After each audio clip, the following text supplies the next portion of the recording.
Kannada multiverse YouTube ಚಾನಲ್ಗೆ ನಿಮ್ಮೆಲ್ಲರಿಗೂ ಸ್ವಾಗತ. ಲಾಸ್ಟ್ ಎಪಿಸೋಡಲ್ಲಿ ನೀವು ನೋಡಿದ ಹಾಗೆ ನಮ್ಮ ಕಕಾಶಿ ಅವರು ನಮ್ಮ ಬ್ರಿಡ್ಜ್ ಬಿಲ್ಡರ್ನ ಯಾವ ರೀತಿ ಸೇವ್ ಮಾಡಬೇಕು, ನಮ್ಮ ಟೀಮ್ ನರುಟೋನ ಯಾವ ರೀತಿ ಸೇವ್ ಮಾಡಬೇಕು ಅಂತ ಥಿಂಕ್ ಮಾಡ್ತಿರ್ತಾರೆ. ನಮ್ಮ ಸಾಸ್ಕೆ ಹಾಗೆ ನಮ್ಮ ನರುಟೋ ಫೈಟ್ ಮಾಡ್ತಿರ್ತಾರೆ ಹಾಕು ಜೊತೆ. ಯಾವುದೇ ಕಾರಣಕ್ಕೂ ತಮ್ಮ ಸೋಲನ್ನು ಒಪ್ಕೊಳ್ಳದೆ ಫೈಟ್ ಮಾಡ್ತಿರ್ತಾರೆ. ಹಾಕು ಕೂಡ ಇವ್ರನ್ನ ಯಾವುದೇ ಕಾರಣಕ್ಕೂ ಸೋಲಿಸಲೇಬೇಕು ಅಂತ ಫೈಟ್ ಮಾಡ್ತಿರ್ತಾನೆ. ಲಾಸ್ಟ್ ಎಪಿಸೋಡಲ್ಲಿ ನಮ್ಮ ಹಾಕು ಇವ್ರ ಮೇಲೆ ನೀಡಲ್ಸ ಎಸೆದಿರ್ತಾನೆ ಅಲ್ವಾ.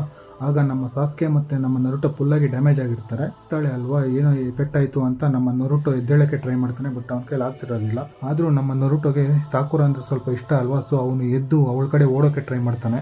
ನಮ್ಮ ಹಾಕು ಮಾತ್ರ ನಮ್ಮ ಟೀಮ್ನ ಬಿಡದೆ ನೀಡಲ್ಸಿಂದ ಅಟ್ಯಾಕ್ ಮಾಡ್ತಾನೆ ಇರ್ತಾಳೆ. ಇದರಿಂದ ಪೂರ್ತಿ ಡ್ಯಾಮೇಜ್ ಆಗಿರ್ತಾನೆ ನಮ್ಮ ನರುಟೋ. ಆಗ ಹಾಕು ಹೇಳ್ತಾನೆ, ನೀವು ಯಾವುದೇ ಕಾರಣಕ್ಕೂ ಇಲ್ಲಿಂದ ತಪ್ಪಿಸ್ಕೊಳ್ಳೋಕ್ಕಾಗೋದಿಲ್ಲ. ನಿಮ್ಮ ಎಸ್ಕೇಪ್ ರೇಟ್ ಬಂದು 0% ಇದೆ. ನಿಮ್ಮ ಕೈಲಿ ನನ್ನ ಮಿರರ್ ವರ್ಲ್ಡಿಂದ ತಪ್ಪಿಸ್ಕೊಳ್ಳೋಕೆ ಯಾವುದೇ ಕಾರಣಕ್ಕೂ ಆಗೋದಿಲ್ಲ ಅಂತ ನಮ್ಮ ಹಾಕು ಹೇಳ್ತಾನೆ. ಇದೇ ಟೈಮಲ್ಲಿ ಮತ್ತೆ ಹಾಕು ನೀಡಲ್ಸಿಂದ ಅಟ್ಯಾಕ್ ಮಾಡ್ತಾನೆ. ಬಟ್ ನಮ್ಮ ಸಾಸ್ಕೆ ಒಂದು ನೀಡಲ್ ತಗೊಂಡು ಅದನ್ನೆಲ್ಲ ಬ್ಲಾಕ್ ಮಾಡಿ ಹೇಳ್ತಾನೆ, ಗೆಟ್ ಅಪ್ ಲೂಸರ್ ಅಂತ. ನಮ್ಮ ನರುಟೋಗೆ ಹೇಳ್ತಾನೆ, ಎದ್ದೇಳು, ನಾವು ಫೈಟ್ ಮಾಡಲೇಬೇಕು, ಇವನ್ನ ನಾವು ಸೋಲಿಸಲೇಬೇಕು, ಇಲ್ಲಾಂದರೆ ನಾವು ಪ್ರಾಣದಿಂದ ಉಳಿಯೋದಿಲ್ಲ ಅಂತ ನಮ್ಮ ಸಾಸ್ಕೆ ಹೇಳ್ತಾನೆ. ಹಾಗೆ ನಮ್ಮ ನರುಟೋ ಕೂಡ ಎದ್ದೇಳೋಕ್ಕೆ ಟ್ರೈ ಮಾಡ್ತಿರ್ತಾನೆ. ಆದರೆ ಹಾಕು ಎಲ್ಲ ಕಡೆಯಿಂದ ನೀಡಲ್ಸಿಂದ ನಮ್ಮ ಟೀಮ್ನ ಅಟ್ಯಾಕ್ ಮಾಡ್ತಿರ್ತಾಳೆ. ನಮ್ಮ ಸಾಸ್ಕೆ ಫೈಟ್ ಮಾಡ್ತಿರ್ತಾನೆ, ಜೊತೆಗೆ ನರುಟೋನು ಕೂಡ ಸೇವ್ ಮಾಡ್ತಿರ್ತಾನೆ. ಇದೇ ಟೈಮಲ್ಲಿ ನಮ್ಮ ನರುಟೋ ತನ್ನ ಚಕ್ರ ಎಲ್ಲ ಖಾಲಿಯಾಗಿ ಕೆಳಗಡೆ ಬೀಳ್ತಾನೆ. ಆಗ ನಮ್ಮ ಹಾಕುಗೆ ಅರ್ಥ ಆಗುತ್ತೆ, ಈಗ ನಾವು ಅಟ್ಯಾಕ್ ಮಾಡ್ಬೋದು ಅಂತ ತನ್ನ ನೀಡಲ್ಸಿಂದ ಅಟ್ಯಾಕ್ ಮಾಡೋದಕ್ಕೆ ಟ್ರೈ ಮಾಡ್ತಾಳೆ. ಬಟ್ ನಮ್ಮ ಸಾಸ್ಕೆ ಇದನ್ನಲ್ವ, ನಮ್ಮ ಹಾಕುನ ಎಲ್ಲ ಮೂವ್ಸ್ನು ಕರೆಕ್ಟಾಗಿ ರೀಡ್ ಮಾಡಿ ನಮ್ಮ ನರುಟೋನ ಅಲ್ಲಿಂದ ತಗೊಂಡು ಸೇವ್ ಮಾಡ್ತಾನೆ. ಇದನ್ನು ನೋಡಿದ ನಮ್ಮ ಹಾಕುಗೆ ಅರ್ಥ ಆಗುತ್ತೆ ನಮ್ಮ ಸಾಸ್ಕೆ ಯಾವ ರೇಂಜ್ಗೆ ಪವರ್ಫುಲ್ ಅಂತ. ಈ ಟೈಮಲ್ಲೇ ನಮ್ಮ ಸಾಸ್ಕೆನ ಶರಿಂಗನ್ ಆಕ್ಟಿವೇಟ್ ಆಗುತ್ತೆ. ಆಗ ನಮ್ಮ ಹಾಕುಗೆ ಗೊತ್ತಾಗುತ್ತೆ, ನಮ್ಮ ಸಾಸ್ಕೆ ಹತ್ರ ಕೂಡ ಯಾವುದೋ ಒಂದು ಕೆಕೆಗೆಂಕ ಇದೆ, ಅವನ ಬ್ಲಡ್ ಲೈನಲ್ಲೂ ಕೂಡ ಯಾವುದೋ ಒಂದು ಪವರ್ ಅಡಗಿದೆ ಅಂತ ನಮ್ಮ ಹಾಕುಗೆ ಗೊತ್ತಾಗುತ್ತೆ. ಸೊ ಇದರಿಂದನೇ ನಮ್ಮ ಸಾಸ್ಕೆ ಎಲ್ಲ ಮೂವ್ಸ್ನು ರೀಡ್ ಮಾಡ್ತಿದ್ದಾನೆ, ಅವನ ಶರಿಂಗನ್ ಆಕ್ಟಿವೇಟ್ ಆಗಿದೆ ಅಂತ ನಮ್ಮ ಹಾಕು ಅಂದ್ಕೊಳ್ತಾನೆ. ಸೊ ಹಾಕುಗೆ ಅರ್ಥ ಆಗುತ್ತೆ, ನಮ್ಮ ಸಾಸ್ಕೆನ ಯಾವುದೇ ಕಾರಣಕ್ಕೂ ಡೈರೆಕ್ಟ್ ಅಟ್ಯಾಕ್ ಮಾಡೋಕ್ಕಾಗೋದಿಲ್ಲ ಅಂತ ನರುಟೋನ ಅಟ್ಯಾಕ್ ಮಾಡೋದಕ್ಕೆ ಆ ಕಡೆ ಹೋಗ್ತಾಳೆ. ಆಗ ಸಾಸ್ಕೆ ನಾನು ಇದನ್ನು ಸ್ಟಾಪ್ ಮಾಡಬೇಕು ಅಂತ ಆ ಕಡೆ ಹೋಗ್ತಾನೆ. ಲಾಸ್ಟ್ ಎಪಿಸೋಡಲ್ಲಿ ನಮ್ಮ ಸಾಕುರ ಕಿರ್ಚಿರ್ತಾರೆ ಅಲ್ವಾ, ಅದು ಏನಕ್ಕೆ ಅಂದರೆ ನಮ್ಮ ಜಾಬುಜಾ ತನ್ನ ಖಡ್ಗದಿಂದ ಅಟ್ಯಾಕ್ ಮಾಡಿದಾಗ ನಮ್ಮ ಕಕಾಶಿಗೆ ಗಾಯ ಆಗಿರುತ್ತೆ, ರಕ್ತ ಕೂಡ ಸೋರ್ತಾ ಇರುತ್ತೆ. ಅದನ್ನು ನೋಡಿದ ನಮ್ಮ ಸಾಕುರಗೆ ಭಯ ಆಗಿ ಕಿರ್ಚಿರ್ತಾಳೆ.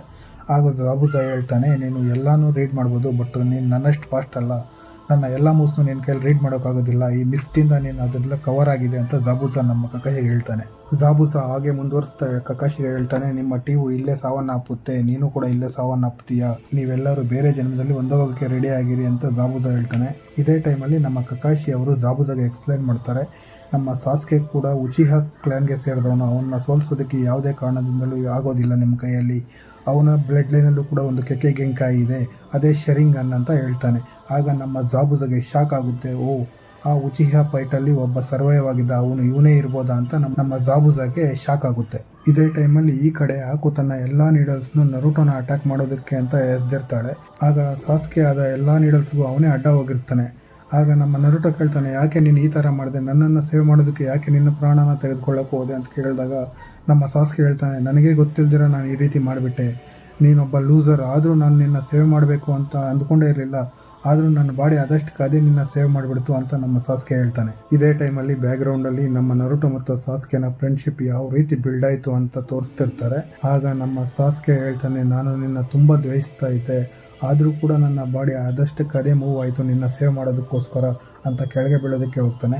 ಆಗ ನಮ್ಮ ನರುಟೋ ಹೇಳ್ತಾನೆ, ನೀನು ನನ್ನನ್ನು ಯಾಕೆ ಸೇವ್ ಮಾಡೋಕ್ಕೆ ಹೋದೆ, ನಾನು ನಿನ್ನ ಕೇಳಲಿಲ್ವಲ್ಲ ಅಂತ ಓಡೋಗಿ ಅವನ್ನ ಹಿಡ್ಕೊಳ್ತಾನೆ.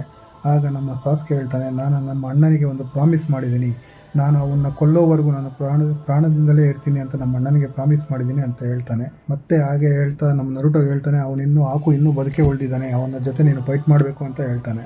ಇದನ್ನೆಲ್ಲ ನೋಡ್ತಾ ಇದ್ದ ನಮ್ಮ ನರುಟೋ ಹಾಗೆ ಕುಸಿದು ಬೀಳ್ತಾನೆ. ಆಗ ಹಾಕು ಹೇಳ್ತಾಳೆ, ನೀನು ಇದೇನ ಮೊದಲನೇ ಸಾರಿ ಯುದ್ಧದಲ್ಲಿ ಒಬ್ಬ ಮನುಷ್ಯನ ಕಳ್ಕೊಳ್ತಾ ಇರೋದು, ಯುದ್ಧ ಅಂದರೆ ಹೇಗೆ ಇರುತ್ತೆ ಅಂತ ನರುಟೋಗೆ ಹಾಕು ಹೇಳ್ತಾನೆ. ಈಗ ನಮ್ಮ ನರುಟೋ ಹೇಳೋದಕ್ಕೆ ಸ್ಟಾರ್ಟ್ ಮಾಡ್ತಾನೆ, ನನಗೂ ಸಾಸ್ಕೆ ಅಂದರೆ ಆಗೋದಿಲ್ಲ, ನಾನು ಅವನನ್ನು ತುಂಬ ದ್ವೇಷ ಮಾಡ್ತಾ ಇದ್ದೆ, ಆದರೆ ನೀನು ಈ ರೀತಿ ಅವನ್ನ ಮಾಡಬಾರ್ದಾಗಿತ್ತು, ಇದಕ್ಕೆ ನೀನು ಅನುಭವಿಸ್ತೀಯ ಅಂತ ಅವನಲ್ಲಿರುವ 9 ಟೇಲ್ಸ್ ಚಕ್ರ ಹೊರಗೆ ಬರೋದಕ್ಕೆ ಆರಂಭ ಆಗುತ್ತೆ. ಅದು ಎಷ್ಟೊಂದು ಪವರ್ಫುಲ್ ಆಗಿರುತ್ತೆ ಅಂದರೆ ಅವನಲ್ಲಿರುವ ಚಕ್ರ ಎಲ್ಲ ಮತ್ತೆ ರೀಸ್ಟೋರ್ ಆಗಿ ರೆಡ್ ಕಲರ್ ಆಗಿ ಪರಿವರ್ತನೆ ಆಗ್ತಿರುತ್ತೆ. ಅದೊಂದು ಭಯಂಕರ ಮಾನ್ಸ್ಟರ್ನ ಚಕ್ರ, ಅಂದರೆ 9 ಬಾಲಗಳುಳ್ಳ ಒಂದು ತೋಳದ ಚಕ್ರ ಅವನ ಒಳಗಡೆ ಅಡಗಿಸಿಟ್ಟಿರ್ತಾರೆ. ಅದು ಈಚೆ ಬರೋದಕ್ಕೆ ಸ್ಟಾರ್ಟ್ ಆಗುತ್ತೆ. ಅದು ತುಂಬ ರಾಕ್ಷಸವಾಗಿರುತ್ತೆ. ಸೊ ಇದು ಇರೋದ್ರಿಂದಲೇ ಅವನು ಊರಿನ ಜನರೆಲ್ಲ ಅವನ್ನ ದ್ವೇಷ ಮಾಡ್ತಿರ್ತಾರೆ. ನಮ್ಮ ನರುಟೋ ಅಂದರೆ ಯಾರಿಗೂ ಆಗೋದಿಲ್ಲ, ಅದು ಯಾವತ್ತಾದರೂ ಒಂದಿನ ಊರನ್ನು ನಾಶ ಮಾಡ್ಬೋದು ಅನ್ನೋ ಇದರಲ್ಲಿ ಊರಿನ ಎಲ್ಲ ಜನರು ನಮ್ಮ ನರುಟೋನ ದ್ವೇಷ ಮಾಡ್ತಿರ್ತಾರೆ. ಇದನ್ನೆಲ್ಲ ನೋಡ್ತಾ ಇರೋ ನಮ್ಮ ಆಕುಗೆ ಶಾಕ್ ಆಗುತ್ತೆ. ಏನಿದು, ಯಾವ ರೀತಿಯ ಪವರ್ ಇದು? ಚಕ್ರ ಅನ್ನೋದು ಕಣ್ಣಿಗೆ ಕಾಣಿಸೋದಿಲ್ಲ, ಆದರೆ ಇಲ್ಲಿ ಕ್ಲಿಯರ್ ಆಗಿ ಕಣ್ಣಿಗೆ ಕಾಣಿಸ್ತಾ ಇದೆಯಲ್ವಾ. ಅವನ ಬಾಡಿಯಲ್ಲಾಗಿದ್ದ ಎಲ್ಲ ಡ್ಯಾಮೇಜು ಹೀಲ್ ಆಗ್ತಿದೆ ಅಲ್ವಾ. ಹಾಗೆ ಇದೊಂಥರ ತುಂಬ ಈವಿಲ್ ಆಗಿದೆ, ತುಂಬ ಮಾನ್ಸ್ಟ್ರಸ್ ಆಗಿದೆ. ಯಾವ ಶಕ್ತಿಯನ್ನ ಈ ರೀತಿ ಕನ್ವರ್ಟ್ ಮಾಡ್ತಿದೆ ಅಂತ ಆಕುಗೆ ತುಂಬ ಶಾಕ್ ಆಗುತ್ತೆ. ಸೊ ಇನ್ನೊಂದು ಕಡೆ ನಮ್ಮ ಕಕಾಶಿ ಮತ್ತೆ ಜಾಬುಜಾ ಕೂಡ ತುಂಬ ಶಾಕ್ ಆಗ್ತಾರೆ. ಏನಿದು, ಯಾವ ಪವರ್ ಇದು ಅಂತ. ಆಗ ನಮ್ಮ ಕಕಾಶಿಗೆ ಅನ್ಸ್ಕೊಳ್ತಾನೆ, ಇದು ಈ ಪವರ್ ನನಗೆ ಗೊತ್ತು, ಇದು 9 ಟೈಲ್ಸ್ನ ಪವರೇ, 9 ಬಾಲಗಳುಳ್ಳ ತೋಳದ ಪವರೇ ಇದು ಅಂತ ನಮ್ಮ ಕಕಾಶಿಗೆ ಗೊತ್ತಾಗುತ್ತೆ. ಕಕಾಶಿ ಹಾಗೂ ಜಾಬುಜಾ ಕೂಡ ತುಂಬ ಶಾಕಲ್ಲಿರ್ತಾರೆ, ಏನಾಯಿತು ಅಂತ, ಹೇಗೆ ಈ ರೀತಿ ಪವರ್ ಬಂತು ಅಂತ. ನಮ್ಮ ಕಕಾಶಿ ಥಿಂಕ್ ಮಾಡ್ತಿರ್ತಾನೆ, ಇದೇನಾದರೂ ಸೀಲ್ ಏನಾದರೂ ಬ್ರೋಕ್ ಆಯ್ತಾ, ನಮ್ಮ ನರುಟೋನ 9 ಟೈಲ್ಸ್ ಏನಾದರೂ ಕಂಟ್ರೋಲ್ ಮಾಡ್ತಿದ್ಯಾ ಅಂತ ನಮ್ಮ ಕಕಾಶಿಗೆ ಶಾಕ್ ಆಗುತ್ತೆ, ಅಂದರೆ ಡೌಟ್ ಬರುತ್ತೆ. ಸೊ ಈಗ ನಮ್ಮ ನರುಟೋ ಫೈಟ್ ಮಾಡೋದಕ್ಕೆ ರೆಡಿ ಆಗ್ತಾನೆ. 9 ಟೈಲ್ಸ್ ಪವರ್ ಜೊತೆಗೆ ಹಾಕು ಜೊತೆ ಫೈಟ್ ಮಾಡೋದಕ್ಕೆ ರೆಡಿ ಆಗ್ತಾನೆ. ಇಲ್ಲಿಗೆ ಈ ಎಪಿಸೋಡ್ ಮುಕ್ತಾಯ ಆಗುತ್ತೆ ಗೈಸ್. ನೆಕ್ಸ್ಟ್ ಎಪಿಸೋಡಲ್ಲಿ ಮೀಟ್ ಮಾಡೋಣ. ನಿಮಗೆ ನಮ್ಮ ವಿಡಿಯೋಸ್ ಇಷ್ಟ ಆದರೆ ದಯವಿಟ್ಟು ಲೈಕ್ ಮಾಡಿ, ಶೇರ್ ಮಾಡಿ, ಕಾಮೆಂಟ್ ಮಾಡಿ. ಹಾಗೆ ನಮ್ಮ ಕನ್ನಡ ಮಲ್ಟಿವರ್ಸ್ ಯೂಟ್ಯೂಬ್ ಚಾನಲ್ನ ಸಬ್ಸ್ಕ್ರೈಬ್ ಮಾಡ್ಕೊಳ್ಳಿ ಗೈಸ್. Thank you.